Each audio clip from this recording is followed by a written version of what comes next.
Okay, Nick, let's preview and give our predictions for the huge round of 32 game for the USA against Bosnia and Herzegovina in San Francisco. Pochettino side are the heavy favourites. I think that's fair to say, given how well they've played so far at this tournament. But what are you expecting from this game? You've already seen Bosnia and Herzegovina live in the opening game for them in the tournament against Canada. Tough team to break down, right? Obviously, I don't think this is going to be a pushover for the USA, but like I said, clearly the heavy favorites to go through. Yeah, a few things working in their favor, and perhaps the most is that is as good as the Swiss are. I don't know that anybody is coming at teams the way that the US is, and Qatar and Canada certainly didn't. So I would expect the US to come out of the traps very, very hard with a lot of energy and trying to get that first goal. And I would honestly say, it's such a cliche, but that first 15 to 20 minutes, if Bosnia can weather that storm, because the American crowds have been fantastic, it becomes more of their game. It becomes more controlled and veteran, and their back line has been really impressive. Kadic and Sead Kolasinac. I think that the first 20 minutes will dictate whether this is a comfortable day for the U.S. or something that goes all 90 and real nervy. Yeah, do you think Pochettino, his comments after the defeat to Turkey was pretty interesting, right? When he was like saying, "Oh, you guys should be congratulating us more. I don't get this," in terms of some of the negative vibes about rotating the entire squad around, etc. But yeah, I think he did the right thing to give all these key players a rest and not risk anybody getting suspended. But it's got a bit of a chip on his shoulder, Poch, at this tournament. He's kind of come out like angry Poch, and I think I kind of like it, and I think the players probably do as well. I do too. I don't understand the negative vibes about the rotation because it almost worked, first of all, and I think it's a draw if Austin Trusty doesn't roll his ankle and after they were out of subs, and he's out there gutting through it after a fantastic game, right at the heart of the third goal to win it. True. It's just, look, these guys, they may matter in this tournament. No joke. The depth matters, but like the problems on those goals, Mark McKenzie losing his balance, Miles Robinson maybe being a step off, and those guys aren't going to play in a game like this unless somebody gets hurt. And Pochettino, now granted, I also want to be fair. Would I be a little more critical of these comments had I not been on a little cloud nine with the manager? Like if this was Berhalter being defensive, how would I feel? I like to think I'd be the same way. Yeah. But yeah, this guy, it's funny. Maybe he was entertaining like a new contract from the U.S. even as hot of a name as he is. And I wonder if he's looking at the media like, I don't want to do this again. Yeah. I don't know. He's fired up, but I like fired up Poch. I think I love the weird, not weird, but like the uniform. We've seen a couple coaches in jeans, but he's got like the button down shirt. Everyone's making the Russell Crowe comparisons. He's definitely got some vibes, and I think it's pervasive in the team. Yeah, no, it's working so far. Does Christian Pulisic start this game, Nick? Obviously, he's worked his way back from injury. He was excellent when he came on for that cameo, right, for 30 minutes or so. Looks very sharp to me. On another day, he's got 2 goals or a goal and an assist just from his appearance. He came in and the game was different almost right away. Yes. Almost right away. So, yeah, I like that. And I think he is able to operate better because of the other pieces that will be around him. Tillman showing a little bit more defensive acumen than some people have given him credit for. I just think they're there. Dest is a difference maker as a winger because as much as when he's a back, we don't really think of him as a strong defensive back, but when he's a winger, it's about as good of a defensive winger as you're going to get, right? That's sort of almost that Dumfries vibe.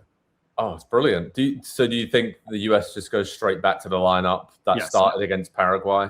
Yeah, I do. I liked Berhalter a lot in that last game, but I don't want to say he didn't do enough because he did a lot. But defensively, too open. Yeah. A little bit too open. Yeah. A little bit too aggressive almost, even for the role.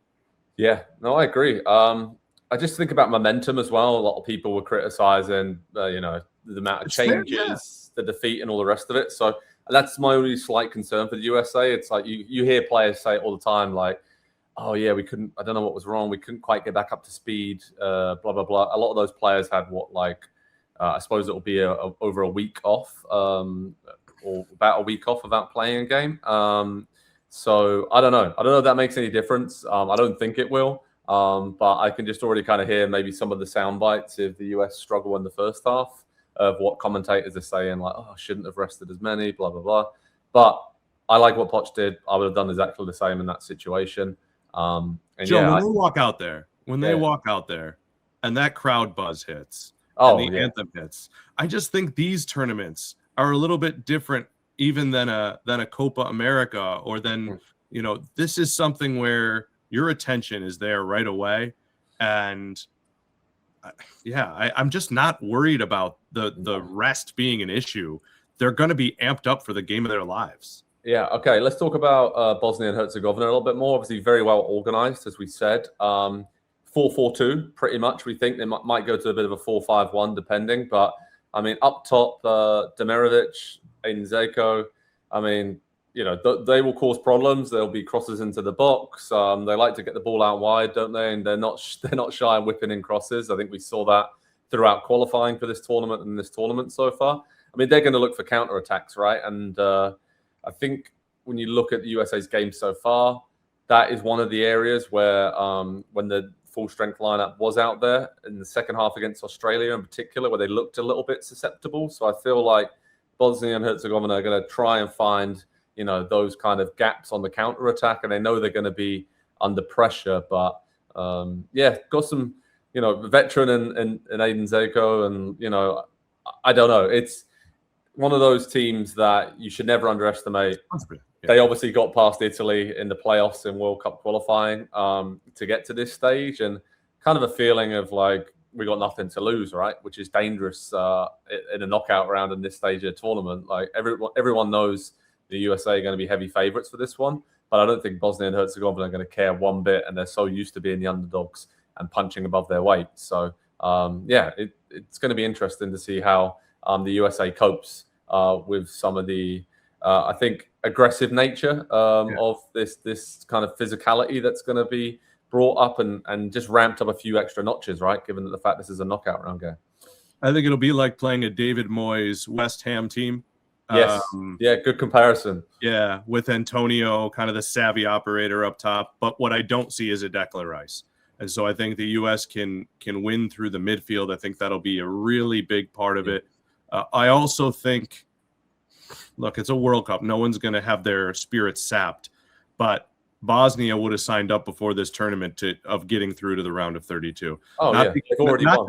Not just because of the group, but remember the last tournament, they lost their first two games to Argentina and Nigeria, and they won their third game. And it was like, you know what? We made it to our first World Cup. We took the next step. Now let's see what we do next time.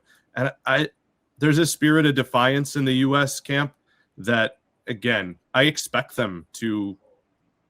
I don't know if they'll cash in their chances, but in the first 20 minutes, the U.S. will have 2 or 3 chances. And if they punch one in, it could be one of the more comfortable, not in terms of score lines, but in terms of viewing experiences for the U.S. at a World Cup knockout round game.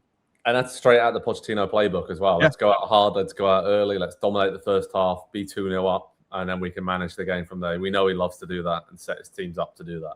All right, score prediction time, Nick. I'll go first. I'm going to go 2-1 to the USA. It wouldn't surprise me if they do go 2-0 up, and then maybe Bosnia and Herzegovina will have more play. We'll throw caution to the wind in the second half, maybe nick one back and make it a little bit nervy. But I think with Pulisic playing the way that he did when he came on in the last game, having him start, just the way it will all click in the final third.